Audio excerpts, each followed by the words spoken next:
Kia ora and welcome to this episode of Shared Lunch, which we recorded at the headquarters of Fisher & Paykel Healthcare in East Tamaki, Auckland. Fisher & Paykel is probably best known for its design and manufacture of systems and products to help with respiratory issues and obstructive sleep apnea. I'm Helen Mattison, and to talk about this milestone and what's in store for the next 30 years and all its plans, I went on tour at the East Tamaki campus, courtesy of Managing Director Lewis Gradon. Investing involves risk. You might lose the money you start with. We recommend talking to a licensed financial advisor. We also recommend reading product disclosure documents before deciding to invest. Everything you're about to see and hear is current at the time of recording. So Lewis, tell us about the site that we're on here in East Tamaki. Sure. So this is 100 acres. We've been here since 2001. We're currently in the Daniel building, which is the fourth of four buildings. Right now we have about 4,000 people on this site, about 900 of those involved in R&D, a couple of thousand involved in manufacturing. The fifth building is being planned right now. That's a hole in the ground over there. That'll complete this site, and we expect that to occur in the 5 to 6 year time frame, and that'll be 6,000 to 7,000 people on this site at that time. Lewis, R&D has always been a big priority for Fisher & Paykel, and it's been pretty impressive given the short-term things that companies that are listed, need to focus on. Why is it such a passion for Fisher & Paykel? Well, our whole business is based on having a therapy, having products, having technology that other people haven't got. We're trying to improve outcomes. That's the core of our business. And to improve outcomes, to do better than what you get today, you have to do R&D. And in a medical device business, that R&D, is a 5 to 10 year time frame till it starts to turn into regular, reliable income. People-wise, R&D would be about 900 people for us. And I think, as you said, it's roughly 10% of revenue that we spend on R&D. But it's absolutely fundamental to our business model. And in terms of where the company's going then, to sustain that, you think of some of those US companies that have got very deep pockets. How does a company that's doing its R&D from New Zealand, how do you keep going? Well, first of all, anything we're doing, we'll invest whatever we think we need to do. So on a global basis, these are relatively small, relatively niche things, and our R&D spend will be competitive with anyone whatsoever. And it's because we've chosen what we're going to spend it on. Medical devices actually kind of suit New Zealand. We do have the skill set here. We have good. I think we have a good engineering and science education system. We have a good hospital system, and those are the two things that you need. And we have a good environment here for doing, I would say, very early stage clinical research. I think New Zealand does well on all three of those elements. One thing that we have at the moment, though, is what they call a brain drain, our best and our brightest. Once they've graduated from university, they tend to be going offshore. How are you guys finding, the ability to get the right people? Well, I'd like to think we're a brain magnet. I'd like to think we're attracting them. And I think we do, every year, I forget the exact number now, but we might hire 80 to 100 STEM subject graduates. We get over 1,000 applicants in New Zealand for those jobs, and as our international profiles grown, we are able to attract people from outside New Zealand who want to come to New Zealand because they want to work for Fisher & Paykel. So we are able these days to bring people to New Zealand. Will R&D always be here, or do you also thinking about offshore too? It's something we're always thinking about. I do think we've got two things going. New Zealand is actually quite hard to beat for R&D in medical devices. And we always want to have our R&D closely located with clinical, closely located with manufacturing. Sometimes the R&D is maybe not the product idea. Sometimes the R&D is how do I make it at all. Sometimes the R&D is how do I make it cost effectively. So we want that R&D totally linked to manufacturing. So when we're thinking about where we might locate, it's the whole package. It's not really just R&D by itself. Now, Lewis, if we think back to the beginning, when you'd done your Bachelor of Science, you majored in physics, and you obviously needed a job, but the company I sure did. The company that you actually started in, healthcare wasn't the main focus then, was it? So Talk me through that. We had an applied technology division, was what it was called. That's what I started in. And that had a couple of technical products, and one of them was the respiratory humidifier. So that's what I joined in 1983. There were a huge amount of things that have changed in that time, given we're now 2024. Is there one thing that has remained constant in those 41 years? Oh my goodness. I think the desire to improve things has stayed the same. The desire to innovate and be different, that was existing in 1983. I think that goes way back to the company's foundation, that if you're going to compete globally from New Zealand, you're going to have to do something different, and it's going to have to be better. What was it like when Fisher & Paykel separated from Fisher & Paykel Healthcare? Is that 2001? Yeah, that was 2001. The company split into two.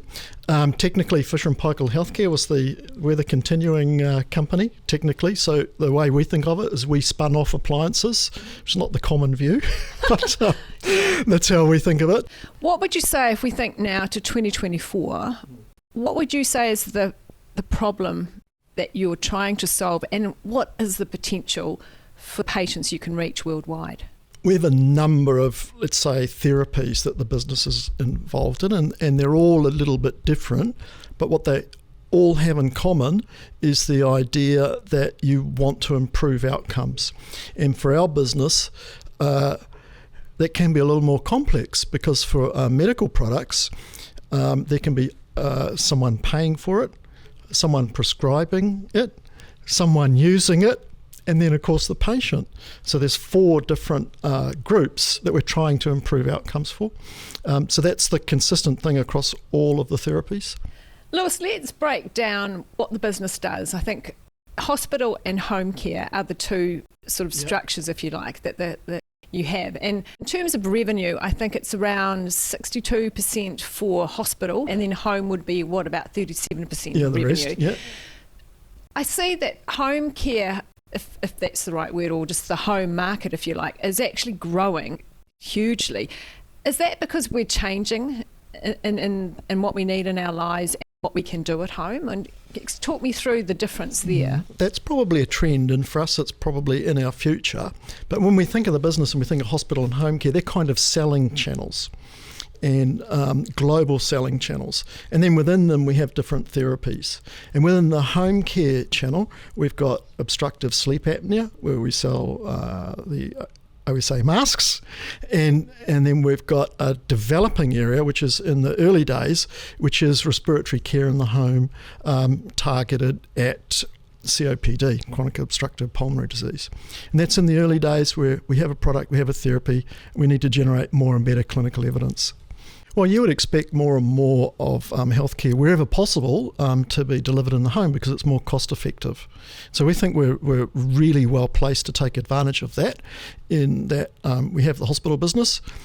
Patients generally will move from a hospital to home, or they're going to go hospital and back sooner or later. And then, combined with the home care global distribution, we think we're in a real good place. And we think, there's good promising signs for some of our therapies in the home for chronic disease.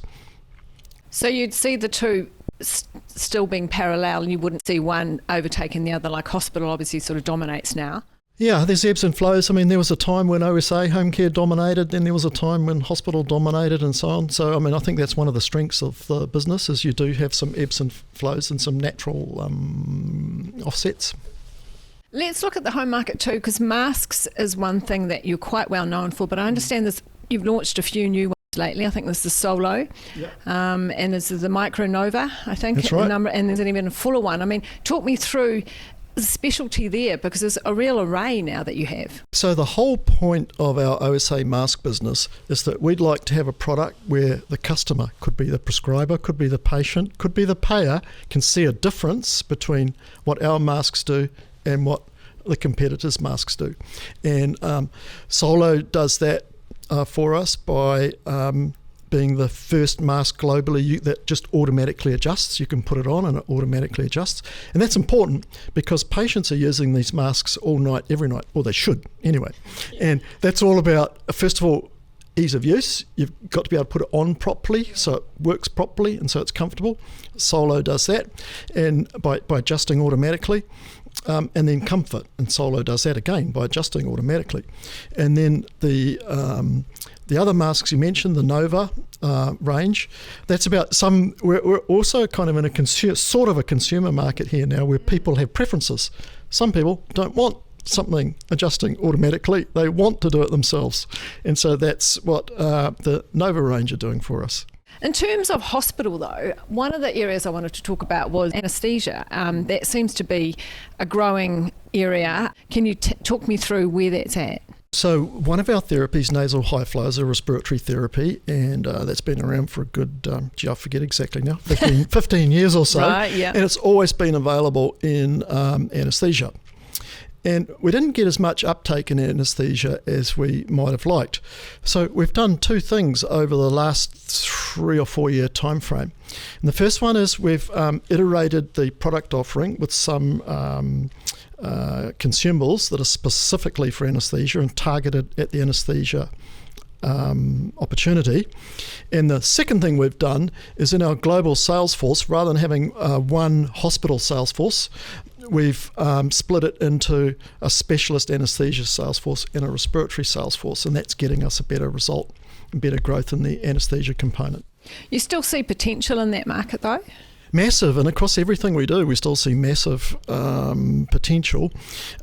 We tend to think about number of patients globally that would benefit from our therapy and how many patients we're addressing. So in that anesthesia opportunity, we'd conservatively say at least 50 million patients a year would benefit globally, and we don't get anywhere near that. In respiratory Optiflow, nasal high flow, we'd say that's at least 50 million. So combined, that's 100 million patients. Last year, we treated about 6 million. So, we've got a long way to go. And what is it you have to do? Is it talking to clinicians? How do you grow? Yeah, this is the core of our business, and I think it's one of the strengths. It's about changing clinical practice. You used to treat patients like this. Now, if you treat them like that, you can get better outcomes. And that, no matter what you do, it does boil down to prescriber by prescriber, hospital by hospital, physician by physician. It's helped with clinical evidence. Stronger clinical evidence makes it a more efficient process to help change clinical practice.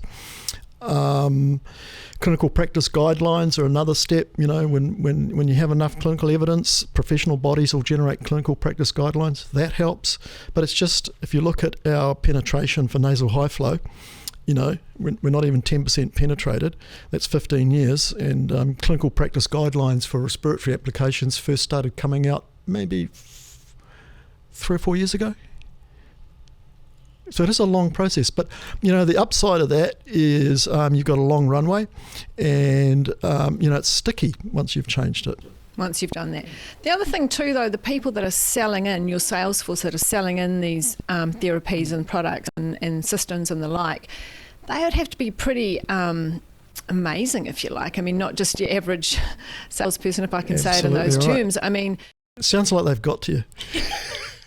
To, a clinician who may have restraints, absolutely financially, right. Absolutely right. Politics, you name it. Yep. Our salespeople are engaging with physicians, and at different levels, they're engaging with clinical data, and they're having debates with physicians. And we think one of the key strengths of our business is that that's really hard to do. It's quite complex, and one of the hard and complex parts is upskilling and training your sales force. And we think that's a core strength, so that they're able and capable of doing that. If we look at the worldwide markets that you're in, I think there's Asia Pacific, there's Europe, there's North America, probably would be the big ones. I mean, they're developing and developed countries, so you've got quite a mix there. So how do you balance what is perhaps a quite solid cash cow with another market that's got potential, and you're thinking about innovating products for it? How do you strike that balance? That's a really good question, and that's an ongoing topic for us. We've got a couple of underlying rules. One is sustainable, profitable growth. So the whole business is built on that concept. Everything we do, we want it to be sustainable. We want to be able to do it for a very long time, and we want it to be profitable, and we want it to grow. So one of the ways we balance that is by adding people, adding salespeople, adding R&D to match our revenue growth, because you can do that forever. It's when one gets ahead of the other, you start to run into questions of sustainability. So we start off by matching our expense over the long term. We can't do it on every 12 months, but over several years, we'll be trying to match our expense growth to our revenue growth. And then the debate is about where to put it. And typically, for the new businesses, we will be adding expenses to match the revenue growth still. Are there particular markets there's more potential or that you're more interested in though? No, not really. It's kind of interesting if you take if you rank the world's countries by GDP and you look at the top 50, that pretty much reflects our business in those countries. Yeah, pretty much the same order. So Lewis, with sleep apnea then, what is the potential there? I mean, how many people in the world suffer from that? I mean, it's obviously something you've seen as a need, but what is the potential? I mean... Very hard one to say. You see numbers bandied around the hundreds of millions, 900 million people a year. We're a little bit more conservative and we say potentially 100 million a year maybe. And what about the respiratory aspects of the business? I mean, that's sort of a lot more broad. Well, it's a bit of a moving target. At the moment, we'd say over 100 million, but it's a little bit of a moving target in that as you get more clinical evidence, you can expand that possible market. As you iterate the therapies and the products and the technologies, again, you can expand the reach of that product. So, our main job is to make sure we're nowhere near penetrated, and that's about clinical research and product development. So Lewis, we're looking at the manufacturing part of the site here at East Tamaki. Obviously, this isn't the only place in the world. You also manufacture in Mexico and China. Yep. What do we have here, though? So what we're looking at right here is adult intensive care consumables being assembled into kits. And here we are in New Zealand, but is this still somewhere where it's a real hub for manufacturing? So the plan is that we'll continue to grow manufacturing in New Zealand, but for geographical risk mitigation, we'll grow our manufacturing outside New Zealand at a higher rate. So we'll keep growing here, but we'll be growing Mexico, China, probably other places over time. And how important is that aspect of the business, the manufacturing? Well, we sell things, so we make the things to sell. So it's an absolutely fundamental part of it. And then for a lot of what we do, it's how you make it and how you make it cost effectively that is the challenging part. Especially from here in New Zealand? Well, we do have the tyranny of distance in New Zealand, and that's raw materials and product out. Yeah, it's not super helpful. Just, Lewis, thinking about the full year results, which the company released, I think was the end of May, so only a couple of months ago. At the time, I think operating revenue was up 10%, and then I think net profit after tax probably suffered a little bit. I think it was down 47%. Yeah. But there were some abnormals there. There was the Karaka site being revalued. There was some accounting, I think, which was about 19.3 million. And then, of course, you had a recall, which I think was going to be 12 million, and that became about 20 million. So that we had a recall. Yeah. So that was probably... You were trying to get back to having that lovely gross margin that you talked about before as being 65%. And just for listeners, the gross margin is when it's a proportion of revenue after you've stripped out all the costs and the like.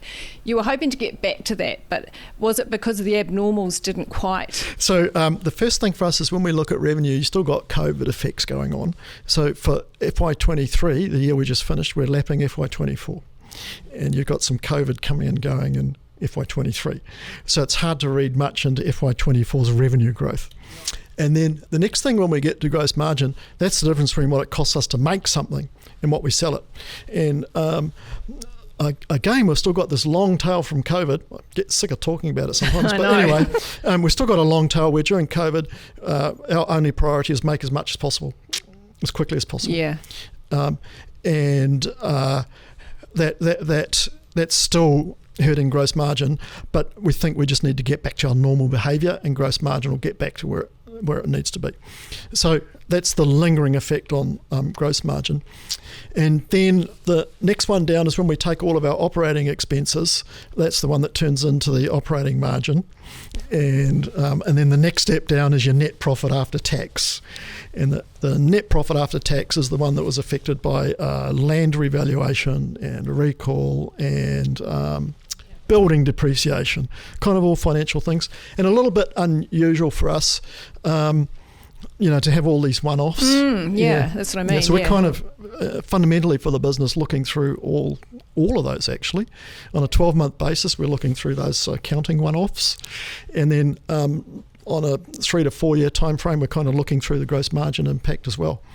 Yeah. So we just expect it to naturally improve over the next few years. And when you made you announced the result, you talked about, you did give a forecast at the time. I think it was between 1.9 and 2 billion as an operating revenue, and that was quite impressive. And also, analysts seem to like that. One thing I did note, though, that it doesn't take into account if we have another respiratory event, if you like. Right. And I would have thought, perhaps you're not going to say it publicly, but you'd be monitoring and you'd be predicting in the business you're in what could be happening, what's next. Yeah, we can't predict it, and you're absolutely right. In the guidance we said this doesn't include any respiratory events during the year, this guidance. And that's because we can't predict it. We absolutely can't. We could maybe see early signs, but then where it goes from there, the history over the last 5 years has been we can't predict where it's going. And as a business, we, it's a case of, be ready for the worst and plan for the best. Would you have any idea, or you must have thought about what kind of things can happen to the world? I mean, you've got amazing scientists, innovation, lots of experience. No, we cannot predict that. Look, when you're trying to give guidance for this business, you're trying to predict hospital admissions, you're trying to predict seasonal respiratory hospitalisations all around the world, plus the normal variations in a business. It's, no, we can't. Do you see any other challenges or risks that we haven't probably covered? I mean, inflation has obviously been a big thing for many global businesses. I don't think inflation's fundamental for us. I mean, we do have the ability to raise pricing, but there's always a lag. So I think inflation's actually fairly normal. It comes and it goes. We've just been through a fairly docile period. So we think of that as fairly normal, and it's not something that would really change our behaviour so much in any way. Exchange rate can impact us, but that's in the same camp. Again, you've got to think over the long term. We're not going to modify our behaviour over 1 year or 2 years or 3 years because of inflation or exchange rates or anything like that. What excites you about the next phase for Fisher & Paykel Healthcare? Oh, great question. It's kind of like picking your favourite child. So I can't go there. I think the exciting thing is we've got a track record. Every year it looks more and more challenging to maintain that track record. And I think the exciting thing is over the long term, I definitely think we can. You've got some ambitious targets. I mean, doubling your growth every 5 years, that's something you're going to continue with? Or just technically, a little bit of wriggle room there. Yeah, okay. But that is something that the business still will stick to. That's what we aim at, over and over and over. And to do that, we've just talked about some of the timeframes involved. You've got to be 20 or 30 years ahead.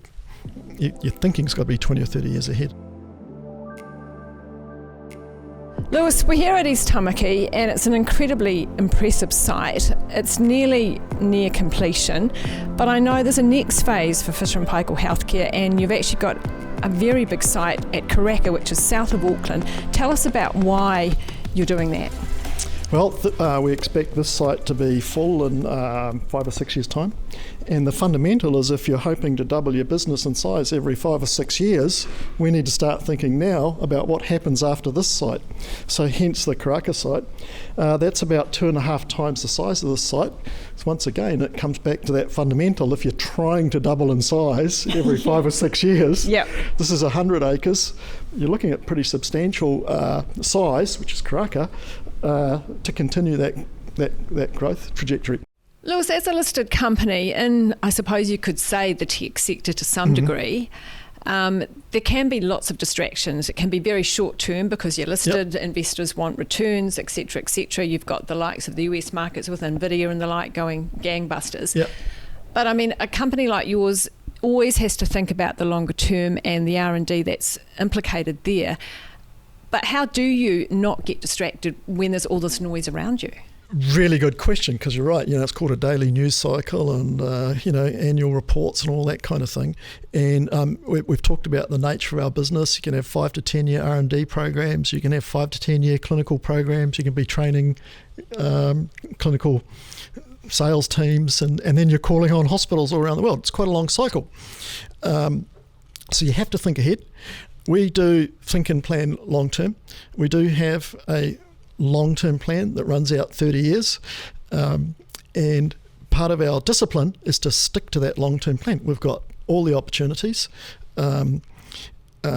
We know how to execute on them, and part of the discipline is not being distracted by all those things. Also, sometimes, as you pointed out, from the financial market, and we've talked about our gross margin is not where we want it to be. We could divert all sorts of resources and improve that. We could have all of our salespeople working on pricing to get our gross margin where we want it to be in 1 year's time or 2 years' time, but we're not. We're sticking to the long-term plan. We're not diverting resources into that, and we're just going to revert to our normal behaviour, and gross margin should do what it's normally done, which is steadily improve every year, and I think the whole point of that is not diverting resources but staying on the long-term plan. And it does take discipline. We do cop flack for it from time to time, but we think in the long run it's better to stick to where the opportunities are. So Lewis, thanks for today. It's been great to actually come on to the East Tamaki site and see some of the team, understand a bit more about the product suite and the like, and it does all sound very exciting. So thanks for having us today. Thank you for making the effort. I do appreciate it.